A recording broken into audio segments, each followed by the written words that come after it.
Karibu tena mtazamaji kwenye habari zetu siku hii ya leo ya Jumamosi ya tarehe 8 mwezi wa 8 mwaka 2026. Jina langu ni Eric Masha Douglas. One term, two term. Uchaguzi wa urais ulifaa kufanyika Agosti mwaka 2026. Mahakama yasema. Jaji wa Mahakama Kuu ya Malindi Mgure Thande alisema katiba inahitaji uchaguzi wa urais ufanyike Jumanne ya pili ya Agosti katika mwaka wa 5 baada ya uchaguzi mkuu uliopita. Jaji huyo alisema ibara ya 136 ya katiba inataka uchaguzi huo ufanyike katika mwaka wa 5 na si baada ya mwaka huo kukamilika. Alisema mwaka wa 5 baada ya uchaguzi wa Agosti tarehe 9 mwaka 2022 ulianza Agosti tarehe 9 mwaka 2026.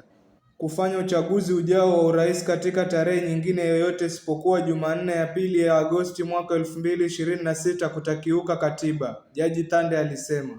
Hata hivyo, mahakama ilisimamisha utekelezaji wa uamuzi huo hadi baada ya uchaguzi mkuu ujao. Hatua hiyo inamaanisha kuwa Tume Huru ya Uchaguzi na Mipaka IEBC haijaamrishwa kuandaa uchaguzi wa urais mwezi huu wa Agosti. Walalamishi katika kesi hiyo Daktari Owiso, Khalif Khalifa na Oshio Biko walitaka mahakama itoe uamuzi kuhusu tarehe sahihi ya uchaguzi na pia iamuru IEBC kufanya uchaguzi huu wa Agosti tarehe 11 mwaka 2026. Alisema kesi hiyo iliwasilishwa Oktoba mwaka 2025 wakati maandalizi ya uchaguzi wa mwaka 2027 yalikuwa tayari yameanza. Alisema IEBC, wagombea watarajiwa na Wakenya kwa ujumla walikuwa tayari wamejiandaa kwa uchaguzi wa Agosti mwaka 2027. Kuamuru tume ya uchaguzi kuandaa uchaguzi wa urais Agosti mwaka 2026 kutakuwa kutoa amri ambayo haiwezekani kutekelezwa kwa njia ya kiutendaji, alisema. Jaji huyo aliongeza kuwa hatua kama hiyo inaweza kuingiza nchi katika machafuko. Mahakama ilisema ililazimika kuwasilisha utekelezaji wa katiba na tahadhari ya kimahakama ili kuepuka kusababisha vurugu kubwa kitaifa ambazo haziwezi kudhibitiwa. Mzozo huo ulitokana na tafsiri ya ibara ya 136 inayoweka wakati wa kufanyika kwa uchaguzi wa urais. Walalamishi walidai kuwa mwaka wa 5 baada ya uchaguzi wa Agosti tarehe 9 mwaka 2022 ulianza Agosti tarehe 9 mwaka 2026 na kumalizika Agosti tarehe 8 mwaka 2027.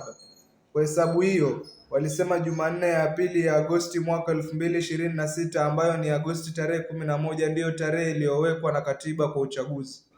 Walitegemea pia ibara ya 259 inayoweka namna vipindi vinavyotaja kwa miaka vinavyopaswa kuhesabiwa. Walalamishi walitaja uchaguzi wa mwaka wa 2013 na uchaguzi wa mwaka wa 2017 kama mifano ya kuonyesha kuwa katiba haimpi rais haki ya lazima ya kutawala kwa miaka 5 kamili iwapo kufanya hivyo kutapingana na tarehe iliyowekwa kikatiba ya uchaguzi.